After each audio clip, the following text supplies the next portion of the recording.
Hello friends, कैसे हैं आप सब। उम्मीद है सब बहुत अच्छे होंगे और अच्छे अच्छे कामों में बिजी होंगे। तो फ्रेंड्स, आज के वीडियो में आपको एक बहुत ही महत्वपूर्ण जानकारी मिलने वाली है। आप जानेंगे आम का ज्योतिष, औषधि और वास्तु महत्व, और साथ ही आप यह भी जानेंगे कि आम का पौधा वास्तु के अंदर शुभ होता है या अशुभ होता है। तो चलिए वीडियो की शुरुआत करते हैं।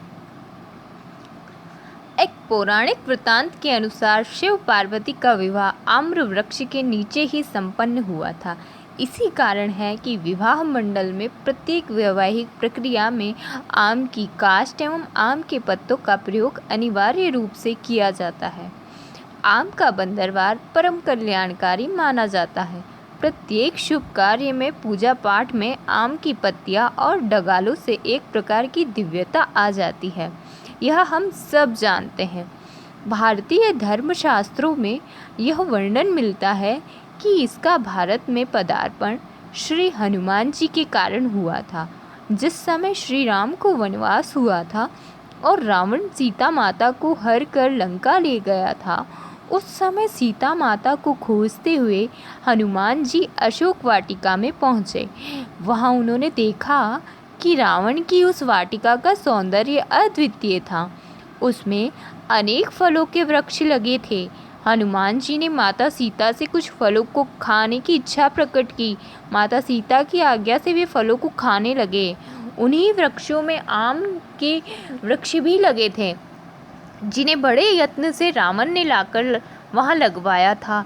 जब हनुमान जी ने आम के फलों का भक्षण किया तो वे उन्हें बहुत स्वादिष्ट लगे। वे आम का गूदा खाकर गुठलियों को सागर की ओर फेंकने लगे। वे ही गुठलियाँ तैरकर भारत में आ गई और इस प्रकार आम के वृक्ष भारत में उत्पन्न हो गए। अब जानते हैं हम आम की खास विशेषताएं। आम एक मध्यम श्रेणी का छायादार वृक्ष होता है। अब हम जान लेते हैं कि आम का औषधीय महत्व क्या है। आम के पत्तों का रस कर्ण पीड़ा को हरने में सक्षम है। आम की गुठली की गिरी को महीन पीसकर सूंघने से नक्सीर फूटने पर लाभ होता है और रक्त का बहना रुक जाता है। आम की गुठली की गिरी का चूर्ण रक्त प्रदर में लाभ करता है। इस हेतु इसकी आधी आधी चम्मच मात्रा सुबह शाम लेना पर्याप्त होता है। आम की गुठली की गिरी को घिसकर जले हुए स्थान पर लगाने से ठंडक प्राप्त होती है। आम के फल को तोड़ने पर एक प्रकार का रस निकलता है, जिसे चेम्प कहते हैं। इसे दांत पर लगाना लाभकारी होता है। आइए हम जान लेते हैं आम के पुष्पों के ज्योतिषीय प्रयोग। शतभिषा नक्षत्र में जन्मे जातक को आम की मंजरियों को देसी कर्पूर, इलायची, कच्चे चावल, लौंग और घी के साथ मिलाकर अपने इष्ट देव के मंत्र के साथ आहुतियाँ देने से जातक के समस्त ग्रह शांत होते हैं। प्रयोग 3 माह तक जब भी शतभिषा नक्षत्र पड़े करना चाहिए।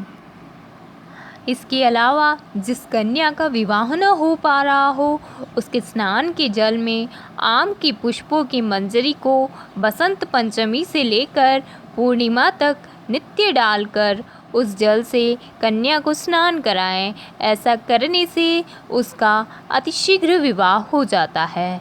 अब हम जान लेते हैं कि आम का वास्तु में क्या महत्व है।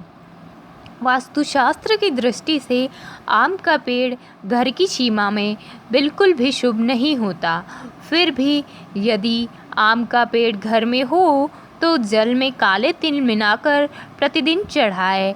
ऐसा करने से इसके अशुभ प्रभावों में न्यूनता आ जाती है। आइए हम जान लेते हैं आम का चमत्कारिक प्रयोग। यदि कोई कोर्ट में केस लड़ रहे हों तो रवि पुष्य योग में पहले से निमंत्रण देकर आम का बांदा ले आए।